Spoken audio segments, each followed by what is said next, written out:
Now we will discuss the self-assembly of proteins. Proteins are basically the biologically significant molecules that maintain the functional integrity of the cell. There are 20 different kinds of amino acids that are basically the building blocks of the proteins. Some are among these 20 amino acids, some are acidic in nature, some are basic, or some are neutral in nature. Types of protein self-assembly, that could be intramolecular or that could be intermolecular. The self-assembly term commonly refers to intermolecular self-assembly, while intramolecular self-assembly is referred to as folding.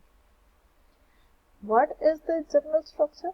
Here you can see that our general amino acid has a single alpha carbon, and from one side it is attached with the amino group, and other side it is attached with the carboxyl group. There is one H and there is one R group that leads, that is the only variation in amino 20 amino acids that leads to the formation of acidic, basic, or neutral amino acid. Protein self-assembly, that could be primary structure, which we can say that it is basically known as the folding, determined by the sequence of amino acids. And secondary structure, it involves localized domains of the proteins that interact to form the alpha helices, or that could form the beta sheets. Tertiary structure basically involves the interactions between various domains that leads to formation of supramolecular structure. The highest level of the protein structure is the quaternary structures. Quaternary structure is the number of and arrangement of multiple folded protein subunits in a multi-subunit complex. The secondary, tertiary, and quaternary structures of the protein can be denatured, while primary structures can only be hydrolyzed.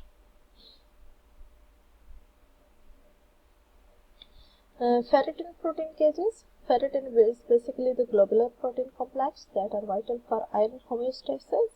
Ferritin protein family can self-assemble into protein cages of two types. That could be maxiferritin or that could be miniferritins. Maxiferritin has 24 identical protein subunits, while miniferritin has tetrahedral symmetry that are hollow assemblies, and it is composed of only 12 monomers.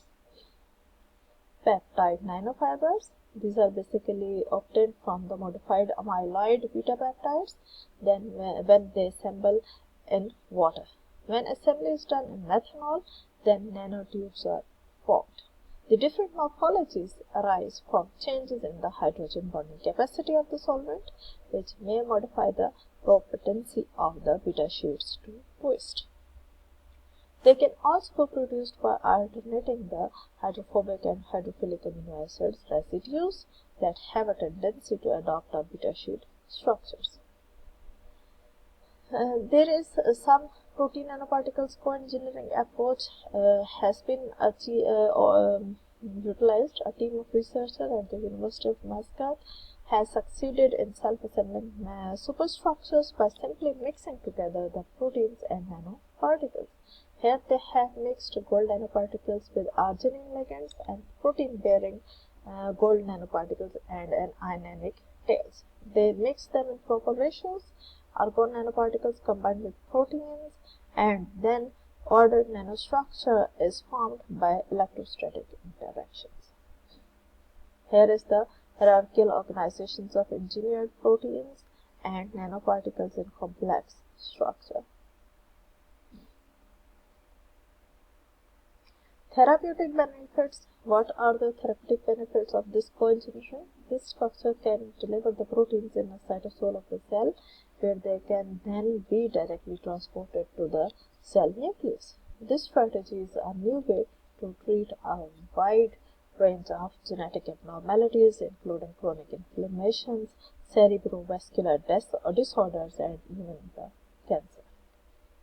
Nanocage of icosahedral shape. Researchers have also made an icosahedral protein structures with a dimension 20 to 40 nanometers in diameter that are comparable to all those small viral capsids. these nanostructures interact with living cells in the same way the virus interact, and in this way these could be used for the treatment of different kind of problems and issues within the living organisms. Thank you.